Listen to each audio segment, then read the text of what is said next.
Welcome back students to our career smart learners. आज हम लोग पढ़ने वाले हैं स्टैंडर्ड 10th में फिजिक्स पोर्शन का chapter number 12 that is electricity.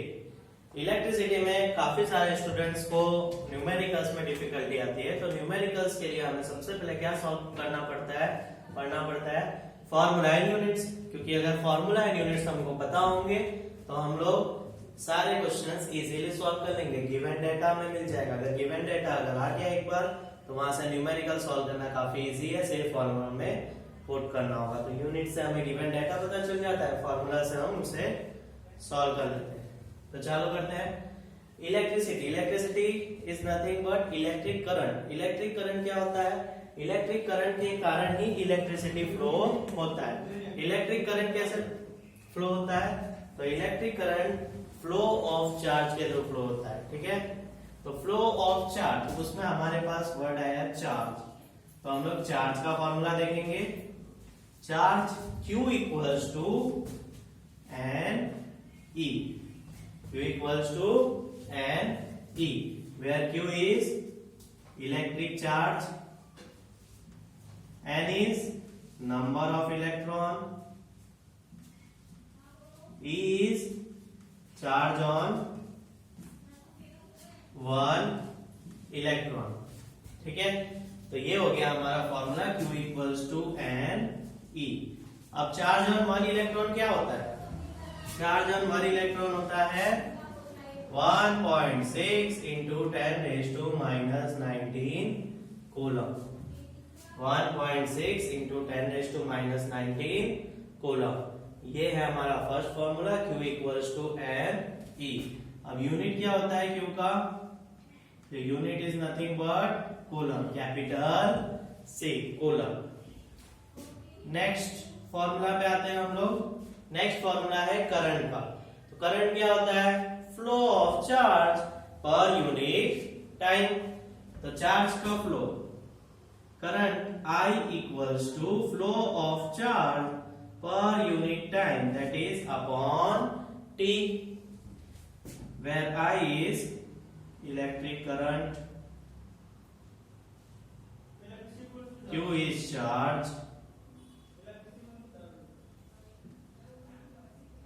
and T is time, ठीक है। तो ये हमारा फॉर्मूला हो गया I equals to Q upon T. I is nothing but current. Current equals to charge per unit time. अब I का यूनिट, करंट का यूनिट क्या होता है?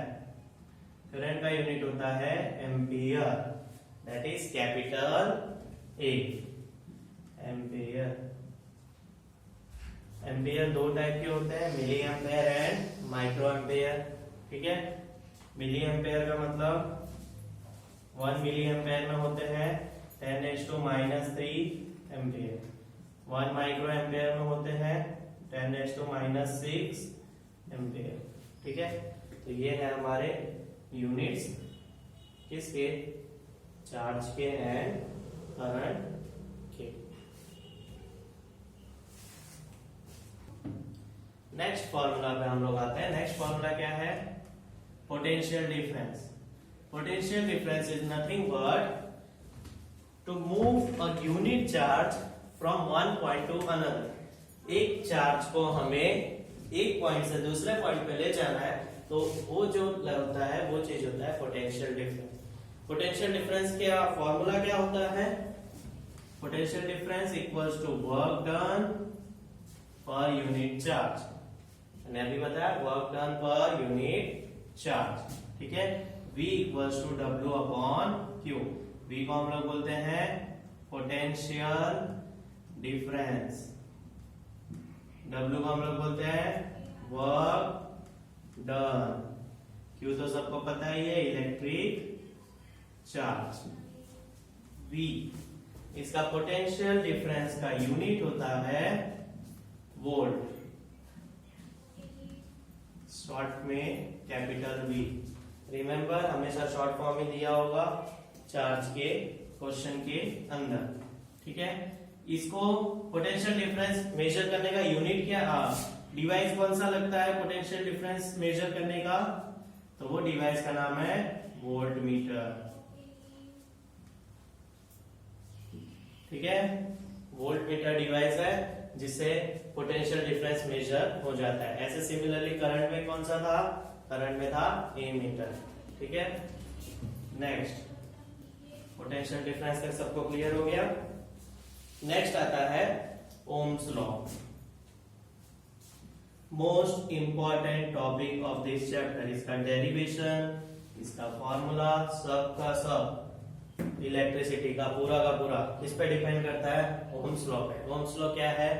ओम्स लॉ है current flowing through the conductor is directly proportional to applied potential difference. ठीक है, V is directly proportional to I.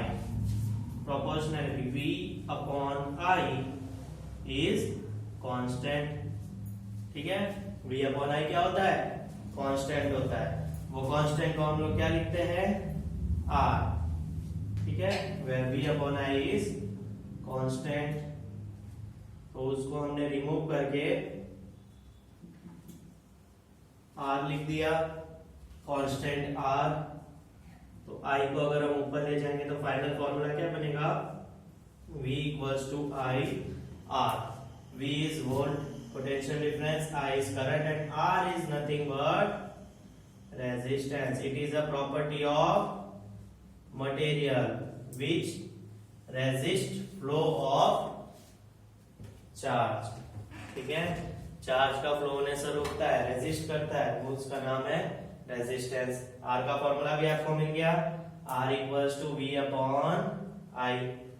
ठीक है, नेक्स्ट पे आते हैं हम लोग। जब रेजिस्टेंस जो है वो किस पे डिपेंड करता है? रेजिस्टेंस है वो डायरेक्टली प्रोपोर्शनल होता है लेंथ पे, इनवर्सली प्रोपोर्शनल होता है एरिया पे, and temperature and property of material, इस पे रेजिस्टेंस डिपेंड करता है। तो वहां से एक और रेजिस्टेंस का फॉर्मूला आया है, R equals to rho L upon A, where L is nothing but length of conductor. Conductor में से इलेक्ट्रिसिटी पास होगी। A is nothing but area of cross section. Remember, cross section की बात हो रही है यहाँ पे।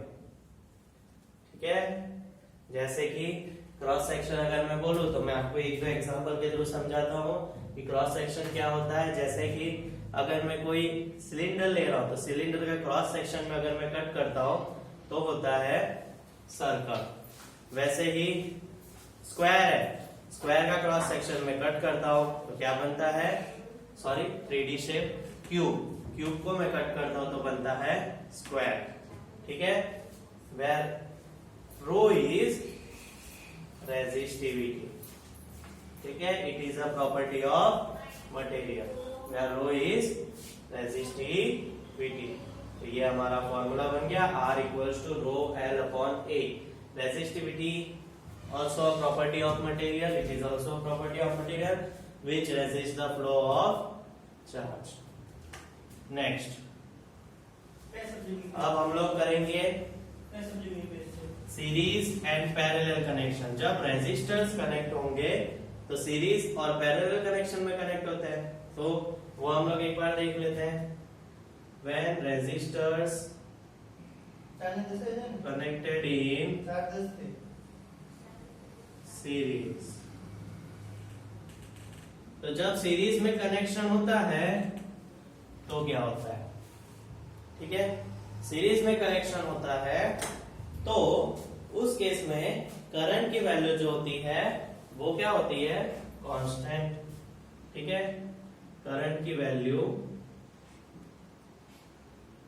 कांस्टेंट रहती है। सीरीज कनेक्शन में आपको एक डायग्राम के थ्रू समझा दे रहा हूं। सीरीज कनेक्शन कैसा होता है? ये देखो, ये रेजिस्टर लगे हुए हैं,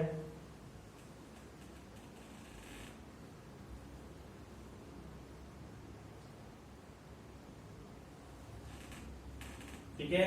this is resistor number 1, resistor number 2, resistor number 3। ठीक है, तो resistor 1, resistor 2, resistor 3, this is our battery, this is E, positive to negative current flow करता है पूरे सर्किट में।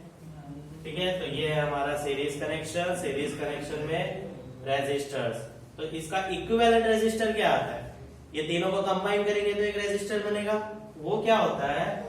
वो होता है R equals to R1 plus R2 plus R3।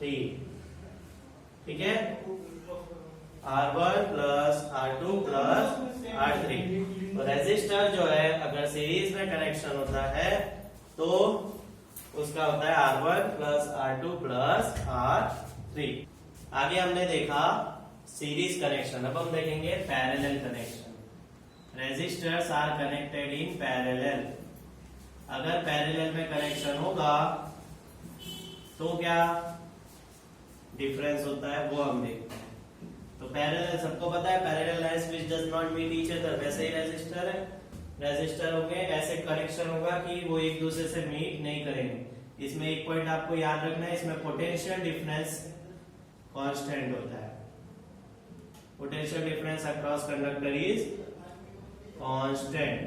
ठीक है, अब मैं रेजिस्टर इन पैरेलल का आपको एक डायग्राम बता देता हूं। रेजिस्टर 1,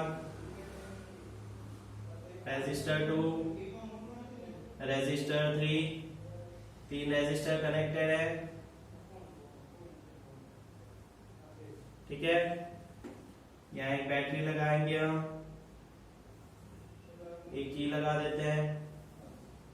ये हो गया resistor are connected in parallel R1, R2 and R3। यहां से हमने फ्लो ऑफ करंट चालू किया, यहाँ पे करंट। तो स्टूडेंट पूछता है कि सर मुझे पता कैसे चलेगा कि सीरीज है कि पैरेलल है? तो आपको कुछ नहीं करना है, आपको करंट का पाथ देखना है। जंक्शन पे अगर करंट डिवाइड हो रहा है, यहाँ पे देखो 3 पार्ट्स में डिवाइड हो रहा है, इसका मतलब है रेजिस्टर क्या हो रहा है? पैरेलल कनेक्शन में आ रहा है। ठीक है, तो ऐसे आपको पता करना है सीरीज में होता है कि पैरेलल। अगर करंट डिवाइड नहीं होगा तो क्या होता है? सीरीज। अगर करंट डिवाइड हो रहा है, 3 पाथ आ रहे हैं, ऐसे 3, 2 कितने भी पाथ हो सकते हैं, वो आ रहा है, तो क्या होगा? वो पैरेलल। इसका इक्विवेलेंट रेजिस्टर का फॉर्मूला है 1/R equals to 1/R1 plus 1/R2 plus 1/R3। ठीक है, तो ये था रेजिस्टर इन पैरेलल। अब आते हैं heating effect of electric current. ठीक है, heating effect of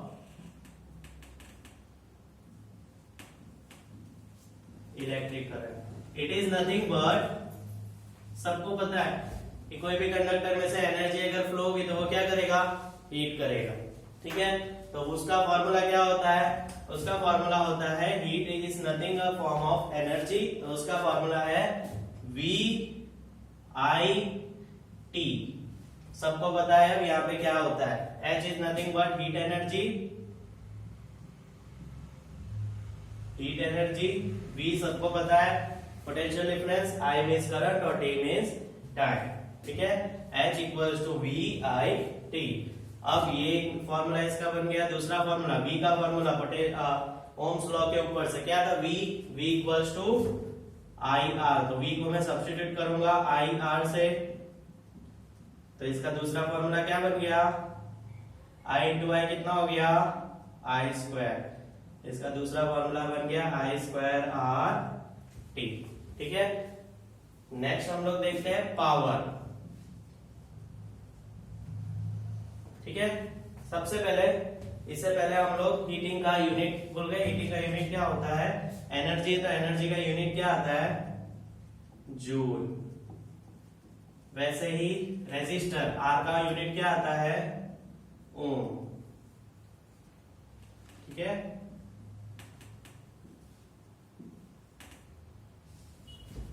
next power.